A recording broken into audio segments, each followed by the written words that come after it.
Tal como les decía en la clase o cápsula anterior,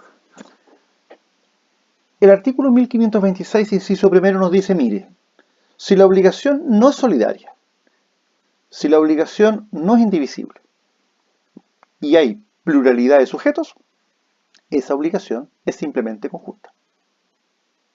Salvo. Y ahí vienen los 6 casos que vamos a estudiar. En primer lugar, todos estos casos son indivisibilidades de pago, es decir, obligaciones de naturaleza divisible, pero en que se excepciona la divisibilidad de pago para los efectos de el cumplimiento de la misma. Esta es una enumeración taxativa, son todos casos de indivisibilidad pasiva, es decir, con pluralidad de deudores, y son casos excepcionales. Vamos viendo una a una, y por eso es que yo les pedí que pudieran ustedes leer la norma. La norma dice, el inciso primero ya lo tenemos claro, o sea, si una obligación con pluralidad de sujetos no es solidaria ni es indivisible, es simplemente conjunta.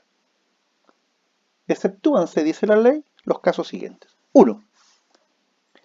La acción hipotecaria o prendaria se dirige en contra de aquel de los codeudores que posea en todo parte la cosa hipotecada o prendada. A ver, ustedes todavía, o sea, no hemos estudiado todavía ni el contrato de hipoteca ni el contrato de prenda. Sin embargo, para los efectos de comprender esta materia, es fundamental que hagamos un breve ejercicio. Ustedes recordarán que creo que ya lo hemos leído en alguna oportunidad, la norma que dice que caución es toda obligación que se contrae para la seguridad de otra propia o ajena. Las cauciones pueden ser reales o personales. La prenda y la hipoteca son cauciones reales. A ver, ¿qué es lo que me está diciendo esto?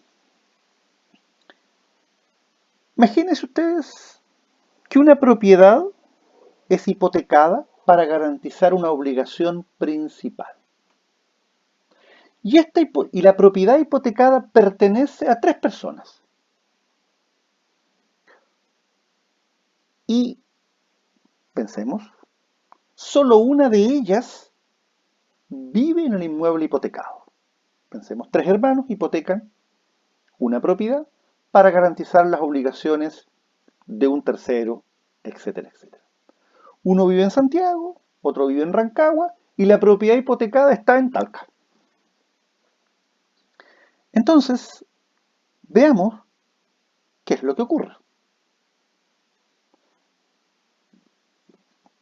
Recuerden, la obligación principal no es solidaria, no es indivisible, es una obligación simplemente conjunta.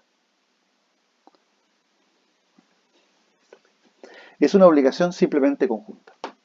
Entonces, para poder entender el 1526 número 1, es fundamental que entendamos qué significa que la prenda y la hipoteca sean indivisibles. Esto hay que mirarlo de 2 puntos de vista, del punto de vista del objeto y del punto de vista de la obligación. Desde el punto de vista del objeto, la hipoteca es indivisible porque todo el bien y cada parte del mismo garantiza el cumplimiento de la obligación. El artículo 2408 del Código dice, la hipoteca es indivisible, en consecuencia, cada una de las cosas hipotecadas a una deuda y cada parte de ellas son obligadas al pago de toda la deuda y de cada parte de ella. Por lo tanto, si la propiedad hipotecada tiene 10 hectáreas, las 10 hectáreas garantizan la obligación y cada parte de las 10 hectáreas garantizan la obligación. En ese sentido, la hipoteca es indivisible desde un punto de vista del objeto. Y de un punto de vista ahora del crédito, ¿ya? La hipoteca es indivisible por lo siguiente. Mientras no se pague el último centavo, céntimo, peso de la deuda, no es posible pedir el alzamiento de la hipoteca. ¿Por qué? Porque toda la deuda y cada parte de la misma está vinculada al inmueble hipotecado. Entonces, aquí se pueden presentar algunas de las tres situaciones siguientes. Una persona constituye la hipoteca y luego fallece y deja varios herederos. Dos, que fue el ejemplo que yo les propuse inicialmente, varias personas constituyen la hipoteca para garantizar obligaciones propias o de un tercero. Y tres, que varias personas compren un inmueble que está hipotecado. ¿En qué sentido se materializa esta idea de la indivisibilidad convencional o de pago? A ver, es muy simple. Si el acreedor desea perseguir la hipoteca, es decir, que ésta se realice a través de un remate, lo razonable y lógico sería que demandara a todos los deudores hipotecarios. Sin embargo, producto de esta idea de la indivisibilidad, basta con que el acreedor demande a uno solo de ellos. ¿A quién? Al que tenga en su poder la propiedad. Por lo tanto, en el ejemplo que yo les propuse, no tiene que demandar al codeudor de Santiago, de Rancagua y de Talca. Le basta con que demande al de Talca. Es decir, una obligación que es divisible se transforma en indivisible para efectos de su cumplimiento. Por lo tanto, la indivisibilidad de la hipoteca, la indivisibilidad de la prenda, le confieren al acreedor hipotecario el derecho a solicitar su realización aquel de los codeudores hipotecarios que tenga o posea el bien. Entonces, no necesita demandar a 10 o a 15 personas, basta con que demande al que lo tenga o lo posea. Segundo lugar, numeral 2. Si la deuda es de una especie o cuerpo cierto, aquel de los codeudores que la posee es obligado a entregarla. Imaginémonos,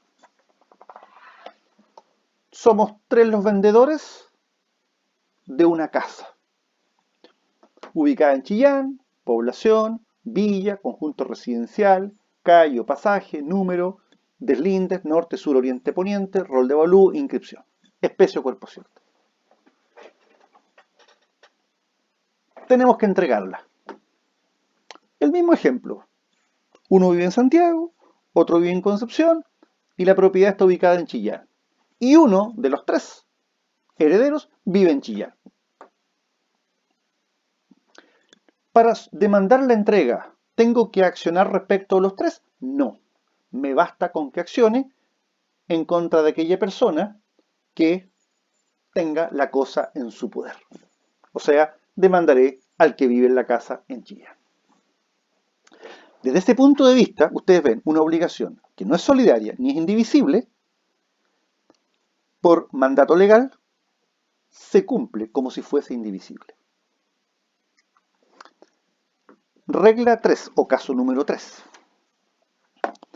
Aquel de los codeudores por cuyo hecho o culpa se ha hecho imposible el cumplimiento de la obligación es exclusiva y solidariamente responsable de todo perjuicio al acreedor. Imagínense ustedes, hay que entregar, imagínense usted, caballos fina sangre.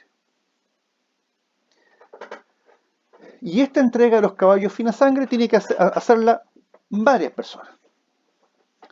Pero que por el hecho o por culpa de uno de ellos, este caballo o estos caballos fina sangre perecen, bueno, la indemnización de perjuicios la debo promover en contra de todos o en contra solo del responsable de la muerte de esa especie o cuerpo cierto.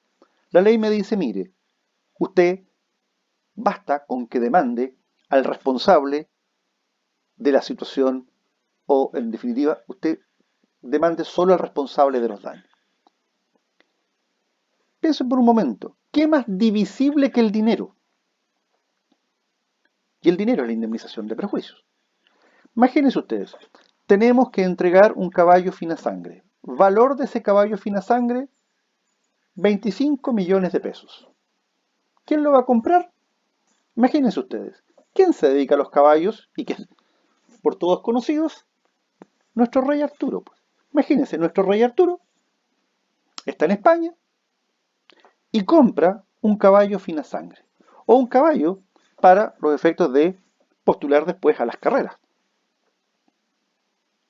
Va a pagar 25 millones por ese caballo. Y ese caballo pertenece a 3 personas. Esas 3 personas tienen que entregarle el caballo. Pero ocurre que uno de ellos, el que está obligado a realizar el traslado, es negligente. Y resulta que por condiciones de entrega del caballo, de movilización y de transporte, el caballo simplemente fallece.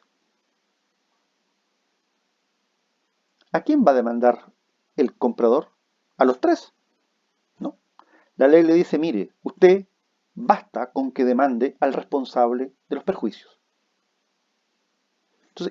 Entonces ustedes pueden ver que una obligación que es de prestación eminentemente divisible como es el dinero, la vamos a transformar en indivisible para efectos de su pago. Caso número 4. Esto lo voy a explicar. El número 4 establece 2 situaciones diferentes. Primero, el testador puede en su testamento imponerle a uno de sus herederos el pago de una obligación. Imaginémonos, una persona fallece, otorga testamento, deja 10 herederos. Pero el heredero número 10 le dice, mira, te impongo la obligación de pagar una indemnización laboral a quien trabajó conmigo acá en el predio, en el campo, como colaborador y ayudante. Tú lo vas a indemnizar. Esa deuda, en estricto rigor, deberían pagarla todos. Deberían pagarla todos. En proporción a lo que van a recibir por concepto de herencia. Pero el hecho de que si el testador lo impuso en el testamento, bueno, desde ese punto de vista, ese trabajador no va a necesitar demandar a todos para cobrar su indemnización laboral, sino que solo va a demandar a aquel designado por el causante en el testamento. Entonces, lo dispuesto por el causante debe cumplirse y una prestación que es por esencia divisible se va a cumplir como si fuese indivisible. Y lo mismo podría darse el caso, que entre los herederos determinen que esa indemnización a ese trabajador la pague uno de ellos. Bueno, en ese caso, ese trabajador solo va a demandar aquel designado por los herederos. O sea, en definitiva, se produce el mismo efecto.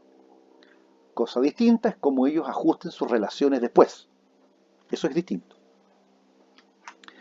Y la segunda situación es la que establece el 1526 número 4, inciso 2, cuando por un acuerdo entre el causante, cuando éste estaba vivo con sus acreedores, se convenga que las obligaciones que él contrae tienen el carácter de indivisible para sus herederos. Es decir, si mañana esa persona fallece, la obligación va a pervivir como si fuese una obligación solidaria. Es decir, en ese caso, el acreedor va a poder exigir el total de la misma a cualquiera de los herederos. Lo explico. Cuando muere una persona, sus herederos reciben por sucesión por causa de muerte o transmisión hereditaria, por un lado, sus bienes y por el otro, sus deudas. Las deudas las reciben los herederos en la misma proporción en que ellos participan del activo. En la misma proporción. Idéntica, la misma, no otra. Resulta que ellos van a quedar obligados con los acreedores de su causante por estas deudas hereditarias en la misma proporción, como dije, de lo que van a recibir. Por lo tanto, el acreedor tendría que demandarlos a cada uno de ellos por su parte o por su cuota. Pero si el acreedor, perdón, si el causante en vida convino con el acreedor que la obligación tendría el carácter de indivisible, significa que el acreedor va a poder demandar por el total a cualquiera. Y les adelanto al tiro, esta es la estipulación típica contenida en todos los pagarés. ¿Por qué? Porque con esto salvamos el inconveniente de la solidaridad. Recuerden ustedes, la solidaridad termina por la muerte del codeudor solidario. Pero si hemos pactado indivisibilidad, volvemos a tener el mismo efecto respecto de una obligación divisible para los efectos de su cumplimiento. Concluimos esta cápsula y seguimos en la próxima con el estudio del artículo 1526.